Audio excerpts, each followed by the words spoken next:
Hi, I'm Lori Grunin, Senior Editor for CNET, and this is the Olympus PEN E-PM1. Size and affordability remain the bane of the interchangeable lens camera, at least here in the US. But the E-PM1 hits the closest to the target that I've seen thus far. It's not perfect, and in fact it's kind of hard to get excited about this camera. But there's a lot to like if you want to upgrade to the speed and photo quality of an ILC, but don't have a lot of cash to spend. Plus, it comes in a handful of pretty colors. The E-PM1 has a solid build with an attractive body that consciously looks like a point and shoot. My only real problem with the design is the lack of a grip on the front. The brushed metal chassis feels especially slippery as well. It also has a very point and shoot-like set of physical controls, which should make me feel immediately familiar to upgraders. These controls include a dial on the back with integrated buttons that control exposure compensation, focus area, flash, and burst mode. There's also a thumb-operated movie record button.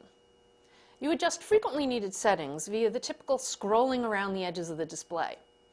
In auto mode, it uses Olympus's simplified slider-based scheme for adjustments. The company bundles a small flip-down flash with the camera, just like the NEXC3, instead of a built-in one like the one on the GF3. But the connector supports an add-on viewfinder, microphone, and other pen accessories. As I've said before, I really like Olympus's art filters, which are more flexible and render better results than most other implementations I've seen. The camera also supports up to 7 frames for bracketing. If you're into panoramas, though, I wouldn't recommend this. The E-PM1 has a clunky, old-fashioned interface for creating them that's not as easy to use as other cameras' sweep panoramas. The camera's photo quality rates as good to very good, but I think most of my issues with it stem from the kit lens. It's the same lens that Olympus ships with all its pen models, but for some reason it irked me more on this one. Close-ups look pretty sharp and snappy, but detail at a distance generally looks oddly over-sharpened or over-compressed when viewed at actual size. And that seems independent of ISO sensitivity. But the camera can handle up to ISO 800 pretty well, depending upon image content. Shooting RAW helps, but not as dramatically as it does in other cameras. I have no complaints about the color or exposure, though. It handles those very well. The video quality is just okay.